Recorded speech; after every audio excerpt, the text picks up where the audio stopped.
Over the past few months, the world has been getting used to the new normal. We're wearing masks, socially distancing, working from home, and quarantining. I even had to resort to using paper towel rolls the girth of my torso from Georgia Pacific because paper towels were sold out everywhere nearby. As those weeks have turned into months, I'm starting to understand why the Spanish flu had a second wave. I just want to get back to normal. When it comes down to it, though, we press on with the proper precautionary measures because it's the right thing to do. People aren't the only ones pressing, though. Governments are. And while the world isn't short of corrupt totalitarian leaders, they aren't the only ones infringing upon the people. To make things even more interesting, the people of these otherwise democratic nations aren't as bothered by it as we may have thought. Hong Kong's protests were one of the biggest news stories of 2019.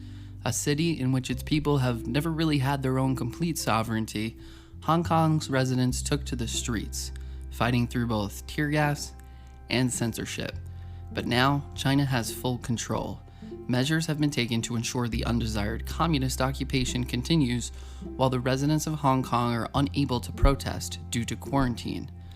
Azerbaijan jailed Tawfiq Yagublu, a prominent figure of the opposition party, on charges of hooliganism. Jordan, Yemen, Oman, Iran, and Morocco have all banned newspapers over the past couple of months. They say their intentions are to stop the spread of the virus. We know their intentions are to stop the spread of information. This is the authoritarian style of government we are all too familiar with. Corrupt leaders use tragedies as opportunity for personal gain. It's a story we've heard too many times, but it's not the only story being told today. Hungary's Prime Minister Orbán has been the sole ruler of the European nation since March 30th. Hungary's emergency crisis measures are a constitutional crisis on steroids. The Prime Minister is given total power, and, unlike other nations, only Prime Minister Orbán gets to decide when it ends. At the time of writing this article, Orbán is prepared to give up his power on June 20th. Still, that will be nearly 3 months of dictatorship for a country that remains part of the European Union. In the 20th century, Hungary was dominated by the Nazis during World War II and served as puppets of the Soviet Union thereafter. For a country with such a treacherous recent history, how could its people allow a system like this to even exist? And why aren't more people talking about it? According to an article published by the National Institute of Health, this behavior is completely predictable. It turns out that when people are in an environment that is ripe with infectious disease, people are more open to and inclined towards authoritarianism. Not only is Prime Minister Orbán more likely to have these authoritarian tendencies, but the Hungarian people are too. That's also a good reason for why we're not talking about this. The whole world is ripe with infectious disease at the moment, which means the planet is more prone towards authoritarianism. And make no mistake, when we emerge from our sanitized shelters, our new world will be one with less freedom and less stability. If it's what the people want, then I suppose the government is just complying with the desires of the populace. Logically, when faced with the great possibility of death, it can make sense to want to break free from the chains of bureaucracy so that lives can be saved more quickly. Of course, that assumes that one's prime minister, president, chancellor, supreme leader, etc. will handle the issue in a moral and efficient way. While Hungary should return to a more democratic state on June 20th, not everywhere will do so swiftly. Let's keep one thing in mind. People are more prone to authoritarianism during and only during the threat of the infectious disease. Once the coronavirus threat is over, civilizations will be left with governments ill-suited to meet their needs. The greater the divide between the agenda of a government and its people, the harder the transition of power becomes. A virtuous leader given extended power would relinquish that immediately and return to the 2019 way of life.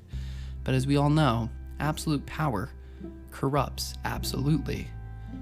Countries like Azerbaijan may have less attention for events like Formula One races and more attention for events that look like their own version of the Egyptian Revolution of 2011. Hong Kong may resist China with a reaction more visceral than America's in 1776. Those who have been silenced will find a new voice. For some, this will be through writing on the web. For others, their message will be felt by the pull of a trigger. But it doesn't have to be this way. As people, societies, and governing bodies, we need to be conscientious of our actions. Their long-term ramifications may overwhelmingly outweigh any benefits they offer now. To save just one life is worth incredible sacrifice, but to live a life worth living is worth the same. Now that the many have put the power in the hands of the few, it is vital to begin the dialogue for how that power is to return, before we arrive at the point when it can. If we are not ready, we will have consented to continue authoritarianism, and in that sense, we would be willing our own demise. Very soon, the world will face a fork in the road. One path leads to liberty, while the other leads somewhere we've visited far too many times already. Armed with research, hindsight, and a voice, now is the time to take action. If we do not, those most greatly afflicted, they find themselves armed with a gun, for they were left with no other choice. When we transition from using hand sanitizer and wearing masks to settling into whatever the new world holds, we'll be faced with a battle as old as humanity itself. As society's praise for healthcare heroes inevitably fades, and our interest in vaccine research dissipates into the same part of our mind that houses concerns for the Amazon rainforest, somewhere around the world, a new virus will mutate itself into existence. Perhaps instead we'll face a bacteria that is not stifled by antibiotics. Could be 10 months, 10 years, or 10 decades down the road. That won't matter though. Regardless of when it happens, people will scramble to deploy what they think is the best solution. As history is doomed to repeat itself, many will turn to authoritarianism once more. As they see their nations morph into reflections of the worst humanity has offered, their post-modern society will wonder where it all went wrong. They will look back at the lessons we learned and the actions we took to prevent their tragedy from occurring.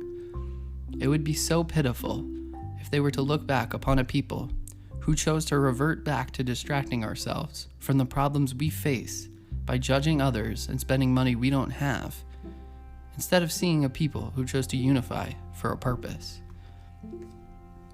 Authoritarian leaders don't lead their countries forward, they lead them into war, famine, and humanitarian crises.